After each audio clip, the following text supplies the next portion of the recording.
Welcome to Durbania. I'm Durbin. And I'm Raththorn. You're creeping me out, dude. It's Ryan Reynolds week. He's been a superhero again. And please don't make the super suit green or animated. So now, let's talk about that one movie where he wore that suit that was green and animated. Wow. I know, right? Woo! I'm pretty sure I know what you're going to say. What did you think of this movie overall before we read into it? What a great big pile of green poo. It had such potential. Green Lantern is such a great story. And even this movie had a lot where it could have launched from. It just fell short. Super short. Superhero, super short. Now, I love Ryan Reynolds. Yeah. As an actor, absolutely wonderful. I'm a big fan of most of his movies. Some of them are not his fault. He was a great actor. Green Lantern's one of them. Green Lantern is definitely one of them. But yeah, just this, super bad movie. I have nothing to add because I completely agree. So, reading way too much into this movie, even though like you and I didn't see it as a most spectacular movie, there's still like so many great things to read into it. Absolutely. Like for me, so as we're watching this last night, the thing that just really stood out to me, a picture that I really see, is Green Lantern at its heart is a story of faith versus fear. I mean, one of the things that really just captures it for me is the scene where you have Hal Jordan and Sinestro, and they're duking it out. Like that first scene where he's training and they fight. Yeah, with that though, so when he makes his first construct, right? Uh-huh. He makes a sword. What does Sinestro say? Oh, a sword. How primitive. How primitive. And makes two swords! Oh, human. What? Does that make him double primitive? I think it does. Yeah. So what I get out of that whole scene, if I was going to take anything from it, it is this one line where Sinestro says, Will is what makes you take action. Fear is what stops you. And to me, that's just the most perfect picture of faith versus fear, because fear is what stops you, and I think faith is the thing that gives you the power to keep going. Yeah, because absolutely. As you get later in the movie, and you're going to probably touch on this a little bit, but just when he's in the cockpit of the jet plane and it's crashing, and fear freezes him up. But you get towards the end of the movie, and I like what Carol said to him, and it kind of shifted his entire mindset, where basically Carol Ferris says to him that, the ring saw something in you. But it didn't see that you were fearless. It saw you had the ability to overcome fear. Yeah. So then there's this amazing, what I call this like David and Goliath moment, where they're on the roof of this building and they're looking out at the city and big octopus guy is coming down and all that stuff. But basically he says, The ring chose me for a reason. This is why. So good. And because of that, I'm convinced that's why he was able to defeat Parallax. Sure. And so to me, this becomes a picture of faith in God versus having fear.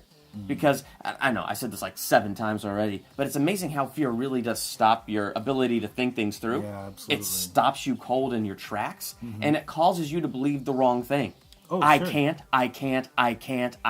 it's too big, it's too big, it's too big. Right. But God says, I haven't given you the spirit of fear. I have given you 3 things: power, love, and a sound mind. So that even when we might have that emotion or that feeling of fear, God's not given that to us. Right. He's given us power, love, and a sound mind to overcome it and push forward and not be frozen back by anything.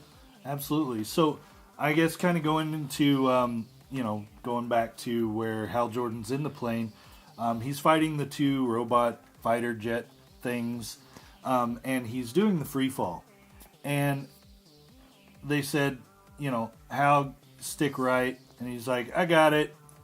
And then he takes a look at the picture of his dad and immediately starts flashing back to his memory of his dad and the bad thing that happened to him. He go boom. So while he's in this free fall, he's flashing back and he's frozen with fear. He can't seem to function properly. couple times he snaps out of it just a little bit, just to turn the stick. Then he goes into a flat spin. It ends up he has to eject last minute and destroys a multi-million-dollar plane out of fear that he has from his past.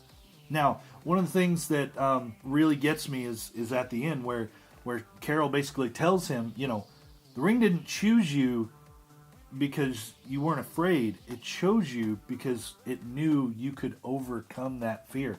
Just like we can overcome fear through God. He's got a plan for us, and we just have to let go of our past, let go of that fear, and let God guide our way. Jeremiah 29:11 says, I have a plan for you. Plans to prosper you and not to harm you. Plans to give you hope in a future. He has a plan for us. We just have to let go of that fear, let go of our past, and let God guide our path forward. One of the things that I really liked about the ring chose him because it saw in him that ability to overcome fear. One of Hal Jordan's flashbacks is his dad saying, "It's my job not to be afraid." You're not scared, are you, Dad? Let's just say it's my job not to be. And, Hal Jordan kept repeating that, but he got it all wrong in his head because, he thought that meant I'm not supposed to feel fear. I'm not supposed to be afraid. And so when he feels it, he feels like a failure. But the truth is, the ring comes bearing this truth. Just because you feel it, that's not it. I'm picking you because you can overcome it. Right. And when God looks at us, he sees that thing in us that sometimes we don't even see ourselves. Like, we get things in our head, we so misinterpret them, but God is saying, look, I know you're feeling that way. I'm picking you, I'm choosing you because I see something in you that even you don't see in yourself. Sorry, I get tongue-tied because it's awesome how God, when we see the worst in ourselves, and it might be apparent to us and everybody else, God sees the best. Absolutely. So, guys, what we want to know at this point, because Deadpool's coming up this week, we want to know what Ryan Reynolds movie is your favorite. Let us know in the comment section below. Don't forget to subscribe right up here. Check us out on Facebook and Twitter. I'm Rapthorn. I'm Durbin. Thanks for checking out Durbania.